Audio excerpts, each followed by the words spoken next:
تو रसूलुल्लाह सल्लल्लाहु अलैहि वसल्लम ने कहा कि कल मैं एक ऐसे आदमी को झंडा दूंगा, और झंडा देना मतलब एक ऐसे आदमी को लीडर बनाऊंगा जो अल्लाह और उसके रसूल सल्लल्लाहु अलैहि वसल्लम से मोहब्बत करता है और अल्लाह और उसके रसूल उससे मोहब्बत करते हैं। सारे सहाबी इस उम्मीद में थे कि काश ये झंडा हमें मिल जाए। इवन हजरत उमर रज़ी अल्लाह तआला अन्हु ने कहा कि मैंने कभी भी जिंदगी में लीडरशिप की ख्वाहिश नहीं की सिवाय खैबर के इस दिन की।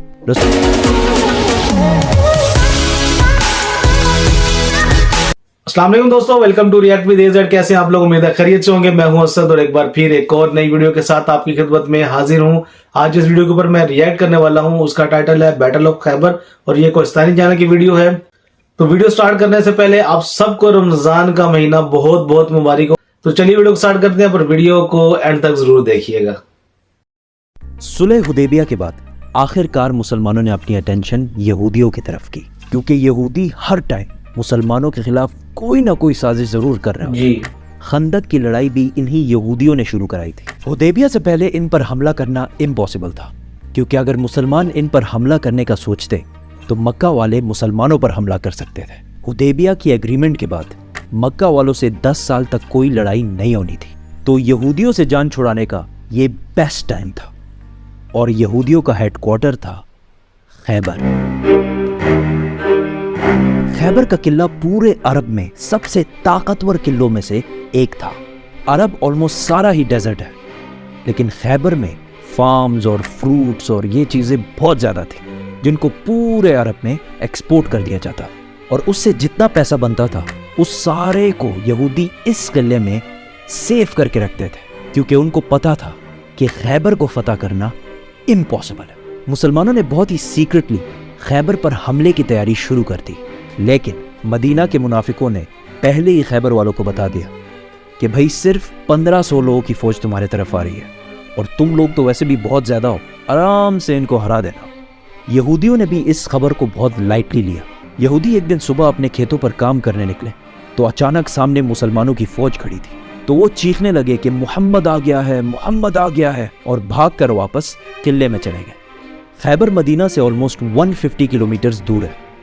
अगर आज भी गाड़ी में जाए तो 2-2.5 घंटे लग जाते हैं। और खैबर के इस किले के 2 मेन हिस्से थे। एक हिस्से में 5 बड़े किले और दूसरे हिस्से में 3 किले थे। तो मुसलमानों ने पहला हमला खैबर के इस किले पे किया। पहला किला फतह करने की बहुत कोशिश के बावजूद कोई फायदा नहीं हुआ। तो रसूलुल्लाह सल्लल्लाहु अलैहि वसल्लम ने कहा कि कल मैं एक ऐसे आदमी को झंडा दूंगा, और झंडा देना मतलब एक ऐसे आदमी को लीडर बनाऊंगा जो अल्लाह और उसके रसूल सल्लल्लाहु अलैहि वसल्लम से मोहब्बत करता है और अल्लाह और उसके रसूल उससे मोहब्बत करते हैं। सारे सहाबी इस उम्मीद में थे कि काश ये झंडा हमें मिल जाए। इवन हजरत उमर रज़ी अल्लाह तआला अन्हु ने कहा कि मैंने कभी भी जिंदगी में लीडरशिप की ख्वाहिश नहीं की सिवाय खैबर के इस दिन की। रसूलुल्लाह सल्लल्लाहु अलैहि वसल्लम ने सारे बड़े उम्र के सहाबा छोड़कर झंडा सिर्फ 29 ईयर ओल्ड अली बिन अबी तालिब के हाथ में दिया। तो हजरत अली ने खुश होकर कहा कि मैं आखिरी दम तक इनसे लड़ूंगा, लेकिन रसूलुल्लाह सल्लल्लाहु अलैहि वसल्लम ने कहा टेक इट इजी, इनको इस्लाम की दावत दो। अगर एक शख्स भी तुम्हारी वजह से इस्लाम कबूल कर ले तो ये हमारे सारे ऊंटों से बेहतर है। हजरत अली रज़ी अल्लाह तआला अन्हु फौज लेकर गए और पहले किले पर हमला किया। इस किले का जो चीफ था उसका नाम था मरहब, और ये मरहब पूरे अरब में अपनी ताकत की वजह से मशहूर था। मतलब इससे लड़ने का कोई सोच भी नहीं सकता। उसने सामने आकर मुसलमानों को चैलेंज किया, तो हजरत अली रज़ी अल्लाह तआला अन्हु सामने गए और क्वाइट इजीली उसको हरा दिया, जिसकी वजह से इसकी जगह हजरत अली पूरे अरब में एज अ वॉरियर मशहूर हुए। इसी के साथ लड़ाई शुरू हुई और काफ़ी ख़तरनाक लड़ाई हुई, और यहूदी भी बहुत जोश से लड़ रहे थे, क्योंकि वो भी अहले किताब हैं, उनके लिए भी जन्नत, शहादत, ये सारे कॉन्सेप्ट्स तो हैं। जंग काफ़ी देर तक चली, लेकिन आखिरकार यहूदी इस किले को खाली करके दूसरे किले में चले गए, और इस तरह खैबर का पहला किला फतह हो गया। 3 दिन तक मुसलमान इस दूसरे किले को फतह नहीं कर सके, क्योंकि अगेन यहूदियों ने बहुत सख्त लड़ाई की, बट आखिर वो ये किला भी छोड़कर 3rd किले की तरफ भाग गए। तीसरा किला भी बहुत दिनों तक फतह नहीं हो सका, और मुसलमान हैरान थे कि हमने तो इनके सारे खाने पीने के रास्ते बंद कर दिए, फिर भी ये बाहर आके लड़ क्यों नहीं रहे। कि एक दिन एक यहूदी जासूस जो मुसलमानों के लिए जासूसी करता था, उसने आके बताया कि खैबर के ये किले बहुत पुराने हैं और यहूदियों ने इन किलों के नीचे सीक्रेट रास्ते बनाए हुए हैं, और इन रास्तों को यूज करके वो इस जगह से पानी किले के अंदर ला रहे हैं। تو مسلمانوں نے جا کے وہ راستہ بند کر دیا اور کچھ ہی دیر بعد یہودی قلعے سے باہر نکل گئے اور مسلمانوں سے لڑنے لگے. اور جو بھی صحابہ سے آ کر سامنے لڑتا ہے تو ان کے ساتھ کیا ہوتا ہے؟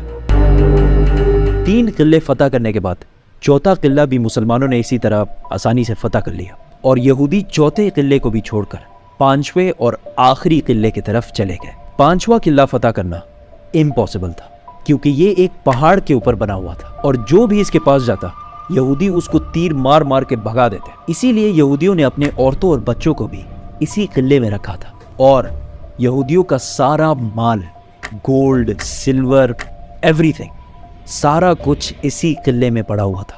اور اگر ہسٹری نے ہمیں ایک چیز سکھائی ہے وہ یہ ہے کہ سب سے زیادہ پیسہ ہمیشہ یہودیوں کے پاس پڑا ہوتا ہے. تو اگین مسلمانوں نے بہت کوشش کی اس قلعے کو فتح کرنے کی بٹ اٹ واز امپاسبل.